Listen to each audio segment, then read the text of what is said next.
हमारे पड़ोसी देश से एक बहुत चिंताजनक खबर आ रही है। खबर बांग्लादेश के मुखिया मोहम्मद यूनुस के अशांति के मिशन की। अशांति के प्राइज तो उन्हें शांति के लिए मिला था नोबेल का, लेकिन है वो अशांति के दूत। शांति दूत के लबादे में छिपे मोहम्मद यूनुस चीन और पाकिस्तान के साथ मिलकर भारत के खिलाफ एक बड़ी साजिश कर रहे हैं, बल्कि मैं कहूंगा एक और बड़ी साजिश कर रहे हैं।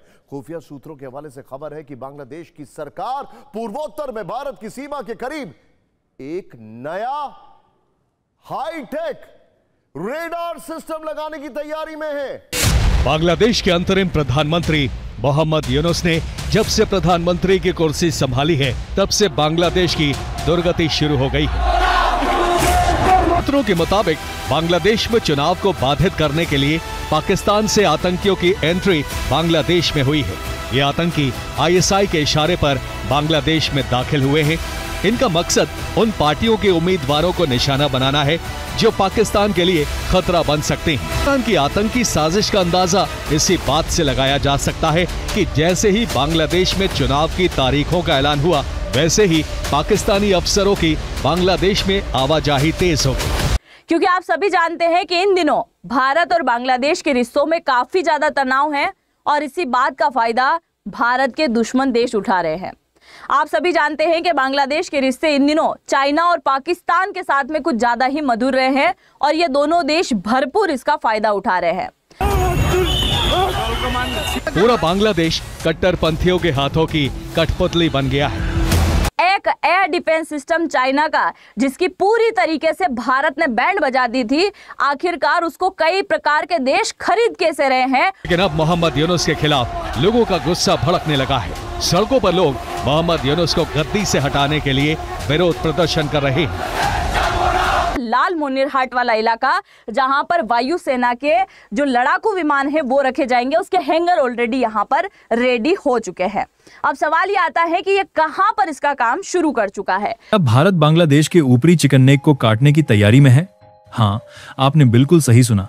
वो इलाका जिसे दुनिया के नक्शे पर देखने वाले कहते हैं, सिर्फ 22 किलोमीटर चौड़ा एक टुकड़ा, वही टुकड़ा आज भारत की सुरक्षा, रणनीति और भविष्य का केंद्र बनने जा रहा है। और इस कहानी में राजनीति है, साजिश है, डर है और सबसे बढ़कर एक ऐसा राज है जिसे अगर भारत ने खोल दिया तो दक्षिण एशिया की तस्वीर ही बदल जाएगी। सवाल है, क्या वाकई बांग्लादेश इतना डरपोक है या फिर किसी और के इशारे पर खेल रहा है? क्योंकि इस प्रोजेक्ट की फाइल पर बीजिंग और इस्लामाबाद की मुहर साफ देखी जा सकती है।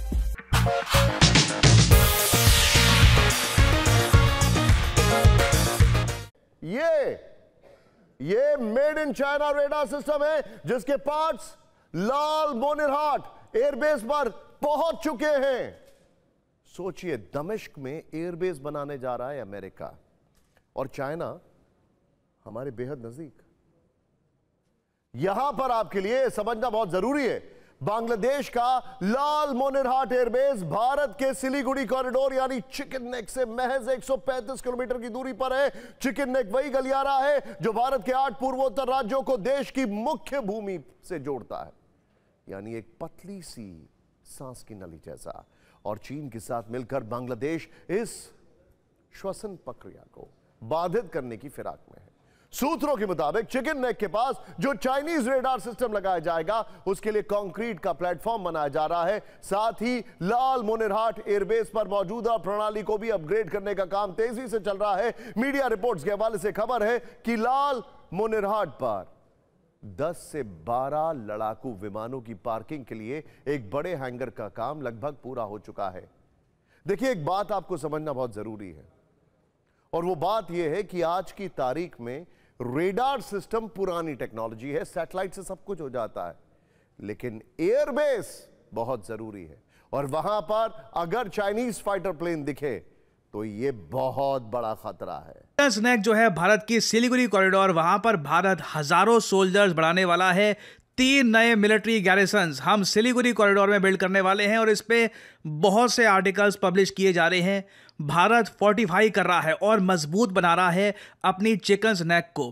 3 नए गैरिसन्स। गैरिसन्स क्या होते हैं?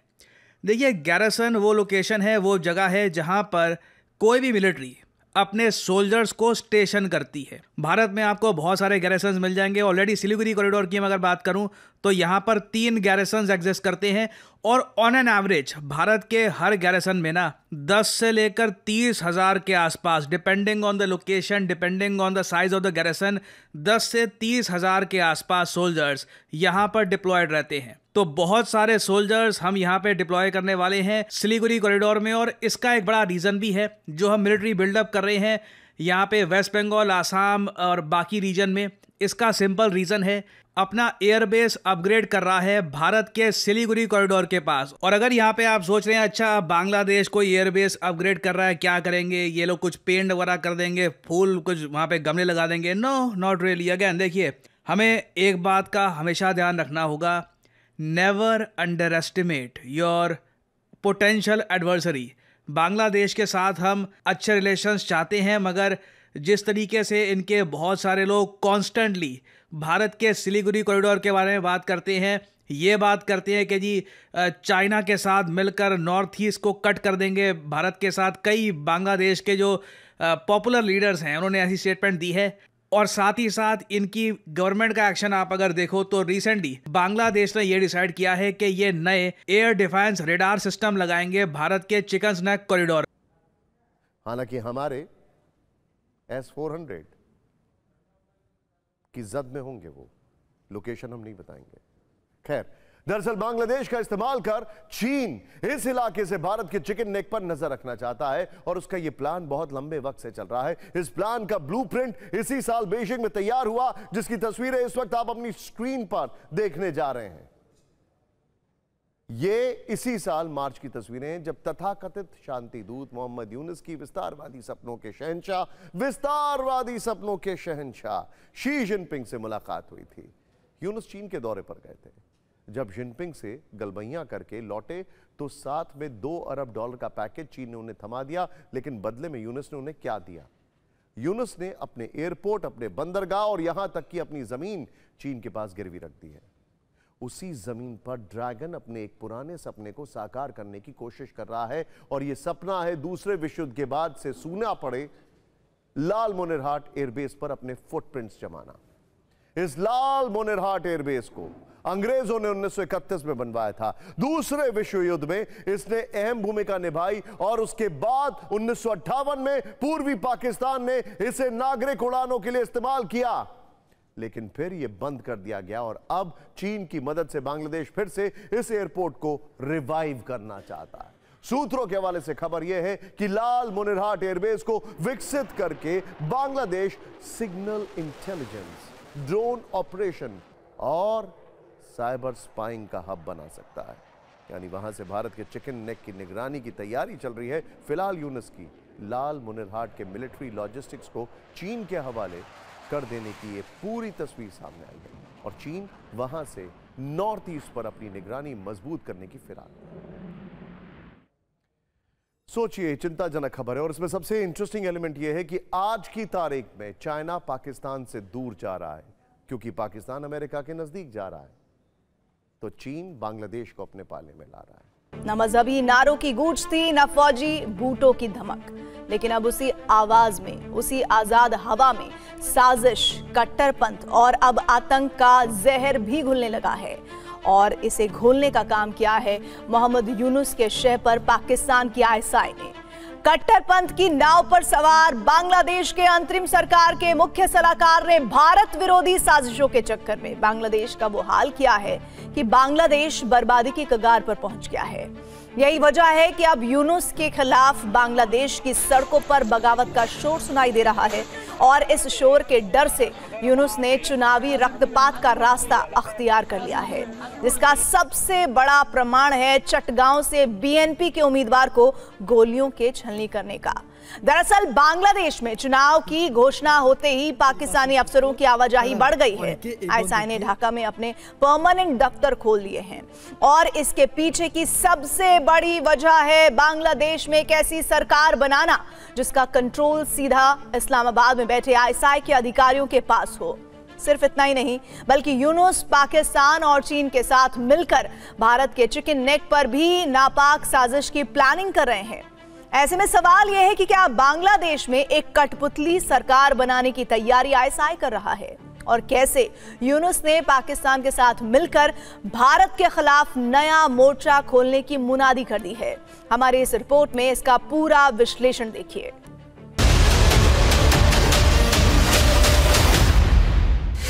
बांग्लादेश के अंतरिम प्रधानमंत्री मोहम्मद यूनुस ने जब से प्रधानमंत्री की कुर्सी संभाली है, तब से बांग्लादेश की दुर्गति शुरू हो गई है।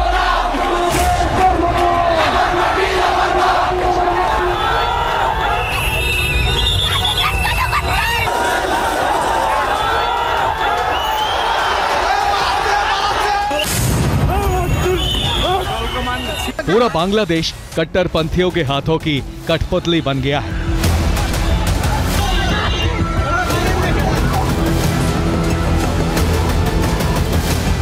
सड़कों पर कट्टरपंथियों की बर्बरता है।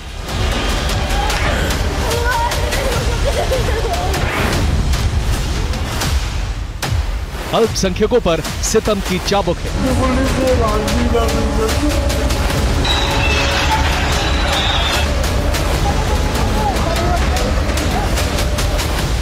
गरीबों के आशियानों में लगी आग है, और इस आग में धुएं में घुटती वो आवाज है जो चीख चीख कर ये सवाल सत्ता से पूछना चाहती है कि आखिर उनका गुनाह क्या है।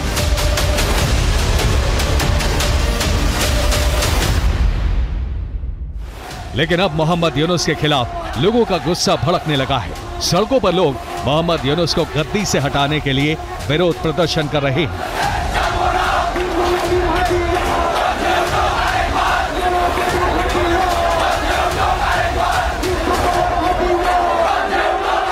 ऐसे में अब यूनुस ने चुनाव वाला पैंतरा चला है, एक ऐसा पैंतरा जिसकी पटकथा इस्लामाबाद में लिखी गई है।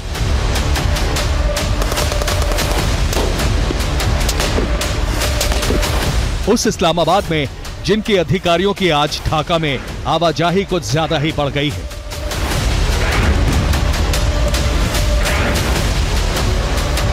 भले ही बांग्लादेश में चुनाव हो रहे हो, लेकिन ये चुनाव सिर्फ एक दिखावा है, क्योंकि इसके पीछे यूनुस और पाकिस्तान की आईएसआई की जो मंशा छिपी है, वो न सिर्फ बांग्लादेश बल्कि भारत के लिए भी शुभ संकेत नहीं है। आपको आईएसआई की ढाका वाली चाल की पूरी कहानी बताएंगे, लेकिन उससे पहले जरा इन तस्वीरों पर नजर डालिए। ये बांग्लादेश से आई सबसे लेटेस्ट तस्वीर है, जिसमें चटगांव से बीएनपी के उम्मीदवार इरशाद उल्लाह चुनाव प्रचार कर रहे हैं। वो अपनी पार्टी के कार्यकर्ताओं के साथ जनसंपर्क पर निकले हैं, लेकिन तभी गोलियों की आवाज से भगदड़ मच जाती है।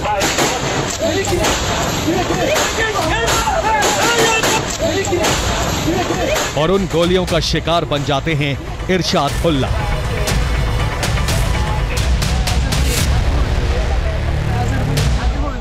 इरशाद उल्लाह पर गोली चलाने का आरोप जिस संगठन पर लगा है, उसे शेख हसीना सरकार ने आतंकी संगठन घोषित कर रखा था।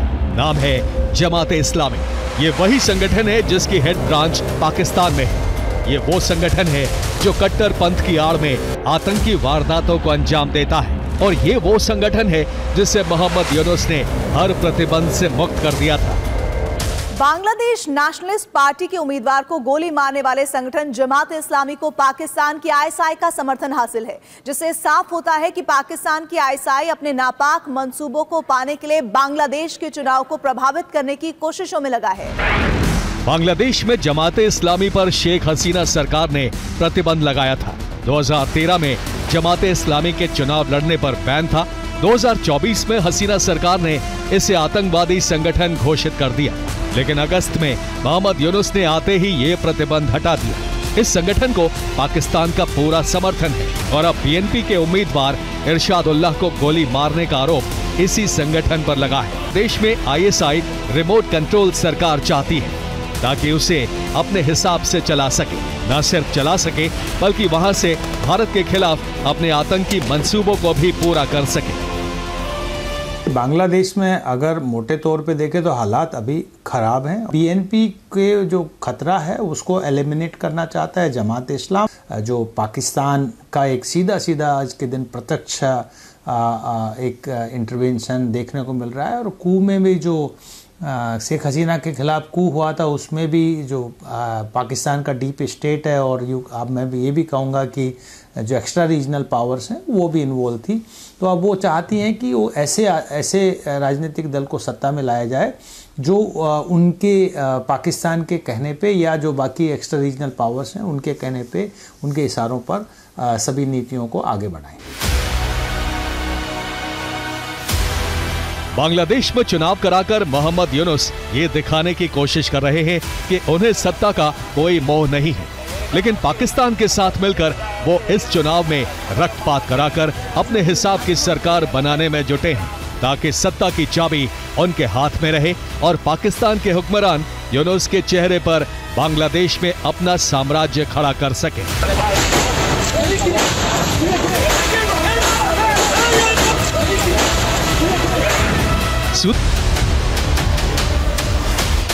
आईएसआई के अफसर से लेकर मुनीर के बाद पाकिस्तान के सबसे बड़े जनरल, पाकिस्तान के joint chief of staff committee प्रमुख जनरल साहिर शमशाद मिर्जा ने भी यूनुस से मुलाकात की थी, लेकिन ये कोई आम मुलाकात नहीं थी, बल्कि इस मुलाकात के पीछे पाकिस्तान का एक बड़ा मकसद छिपा था।